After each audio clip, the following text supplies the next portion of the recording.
وسلم وبارك على سيدنا محمد الفاتح لما خلق والخاتم لما سبق الناصر الحق بالحق والهادي إلى صراطك المستقيم وعلى آله حق قدره ومقداره العظيم وبعد السلام عليكم ورحمة الله تعالى وبركاته. Chers frères musulmans, nous demandons protection auprès de Dieu contre Satan. Nous commençons notre prédication par le nom puissant de Dieu. Nous adressons le salut sur le saint prophète de l'islam, les membres de sa famille, ses fidèles compagnons et tous ceux qui ont suivi ses voies et ses traces, et ce jusqu'au jour de la résurrection. Et alhamdulillah, nous voilà un nouveau vendredi. Chers frères musulmans, nous rendons grâce à Dieu.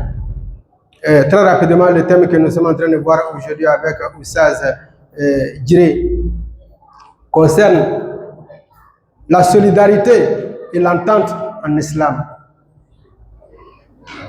La solidarité et l'entente en islam. Mais bien avant de rentrer dans ce sujet-là, vous êtes tous sans ignorer que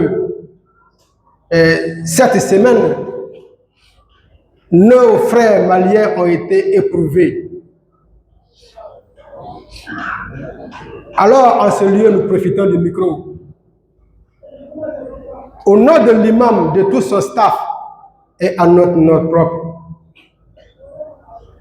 pour présenter au gouvernement malien, à ses représentants et à tout le peuple malien, le triste événement qui est survenu. Nous prions Dieu pour ceux qui sont partis de l'autre côté, que Dieu puisse leur pardonner leurs fautes et leur accorder le paradis. Que ceux qui ont été blessés, que Dieu puisse leur accorder un propre rétablissement. Et ceux qui sont restés vivants, que Dieu puisse les fortifier. Les fortifier. Sallallahu alayhi wa sallam. Et chers frères musulmans, ce sujet que Oussaz a abordé est un sujet très important. Est un sujet très important. Parce que sans la solidarité, les ennemis auront raison de nous. Sans la solidarité, les ennemis auront raison de nous, musulmans.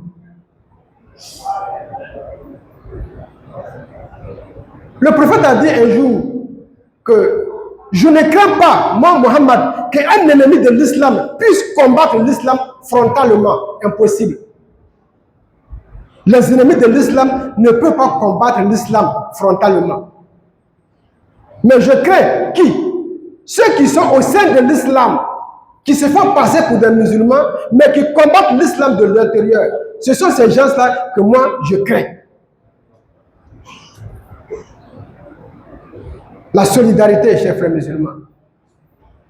Si nous, musulmans, nous ne sommes pas solidaires, ceux qui veulent détruire l'islam, ils vont utiliser certains d'entre nous. C'est ce que le prophète voulait dire. Certains d'entre nous pour nous combattre. Et nous-mêmes, nous allons nous entretuer. Pendant qu'eux sont assis de l'autre côté, sous le climatiseur, en train de nous regarder à la télé. Il y a eu combien de morts là-bas aujourd'hui? Et ils rient. Ils se moquent de nous. Pendant que nous pensons que non, nous sommes en train de faire un combat légitime. Nous avons été bernés, chers frères musulmans. Soyons solidaires. D'abord, cette solidarité doit commencer d'abord au sein même de la famille. C'est la cellule familiale qui est la base de la société. Au sein de la famille. Et ensuite dans le quartier. Et ensuite, tout le pays sera pris. Mais au sein même de nos familles, quels sont nos rapports avec nos frères? C'est ça la grande question.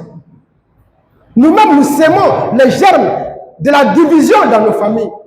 Quand vous rentrez dans une famille, vous connaissez la différence entre la femme de celui qui a l'argent et la femme du frère qui n'a pas l'argent. Par leur habillement, vous les reconnaissez. Vous connaissez la différence entre l'enfant de celui qui a l'argent et l'enfant du frère qui n'a pas l'argent. Vous allez les reconnaître tout de suite. Comment voulez-vous que les enfants qui vont grandir dans cette atmosphère-là, comment est-ce qu'ils vont réagir demain? Beaucoup de gens traversent des moments difficiles ici, que ce soit ici ou par ailleurs en aventure. On leur dit, ah papa, ils ont si maté, zonga, mboka, aboui. Mais pourquoi il ne veut pas rentrer? Parce qu'il est sorti avec une colère. Ayebi oya tiki na simanaye, akozonga ndenge ni kaboui, isimbati. Malam na kufa ka awa, kena kende, base kangai. Pourquoi? Parce qu'au sein de nos familles, tout est divisé.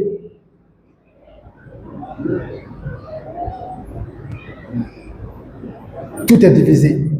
Comme toi, tu as eu un peu d'argent, tu achètes le sac de riz, tu déposes dans la maison de ta maman. Maintenant, la deuxième maman, elle avec ses enfants, et ils vont manger la nourriture familiale. Si ce n'est pas bon, oui, c'est bon, ça les engage. Et toi, avec ta maman, vous préparez votre riz à côté, vous mangez. Qu'est-ce que tu montres comme exemple aux enfants de l'autre femme là? Le jour, eux aussi, ils vont avoir. Et ce jour-là, peut-être que toi, tu ne seras pas au point. Parce que c'est ça, la vie.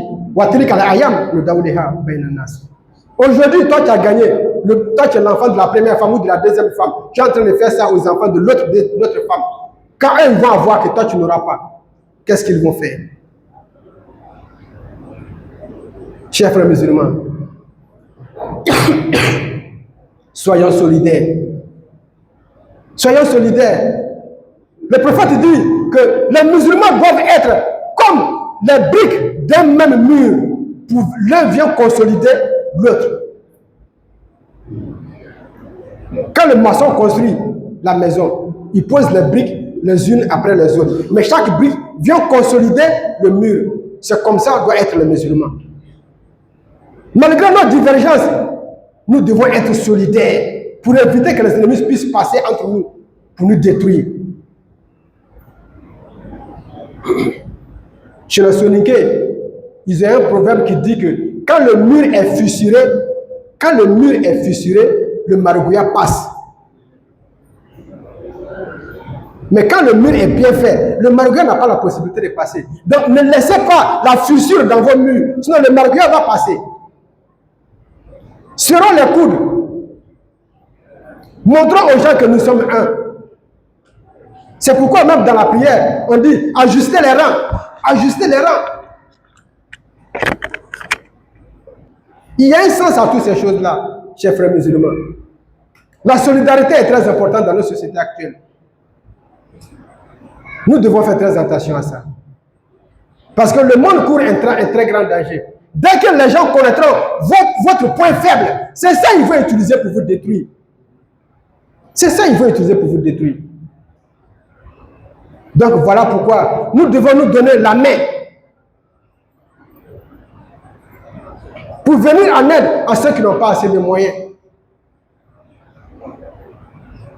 Les petites querelles qu'il y a dans nos familles, dans notre société, essayez de les étouffer pendant qu'il y a encore temps avant que ça ne grandisse.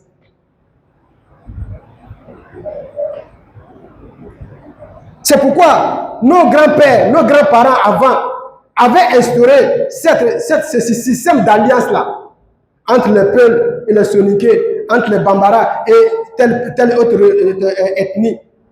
C'est pour éviter le conflit.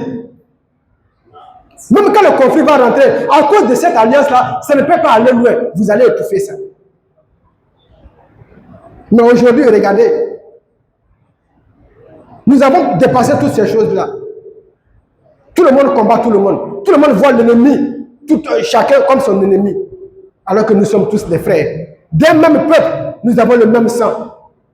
Nous avons la même patrie. Si nous nous entretuons pour notre pays, qui viendra prendre ce pays-là maintenant? Si quand nous tous nous serons morts, qui va venir prendre? Puisque nous sommes en train de nous entretuer entre nous. Nous allons laisser le pays en question aux étrangers. Mais attendons-nous. Qu'est-ce qui ne marche pas? Asseyons-nous et discutons de ces choses-là. Discutons de ces choses-là. En famille. Le français dit que le linge sale se lave en famille. Vous lavez ça en famille, vous vous entendez et vous avancez. Là où vivent les êtres humains, les problèmes ne manquent pas. Mais on doit trouver les solutions à ces problèmes-là pour ne pas que ça s'envenime. J'ai un ami qui est un avocat international qui m'a dit un jour, camarade, tu sais, nous sommes les avocats. Nous aimons défendre les causes. Mais ce que je vais te dire, il ne faut jamais aller à la justice avec un problème. J'ai dit pourquoi. Il dit qu'un mauvais arrangement vaut mieux qu'un bon procès. Ça, c'est un avocat qui me conseille ça. Un mauvais arrangement vaut mieux qu'un bon procès. Si tu amènes quelqu'un à la justice, même si tu gagnes le procès, il dit que tu es perdant. L'imam est arrivé. Rabbana innana sami'na munadiyan yunadi lil iman an aminu bi rabbikum fa amana. Rabbana la tuzigh qulubana ba'da idh hadaytana. Subhana rabbika rabbil izzati amma yasifun wa salamun alal mursalin walhamdulillahi rabbil alamin.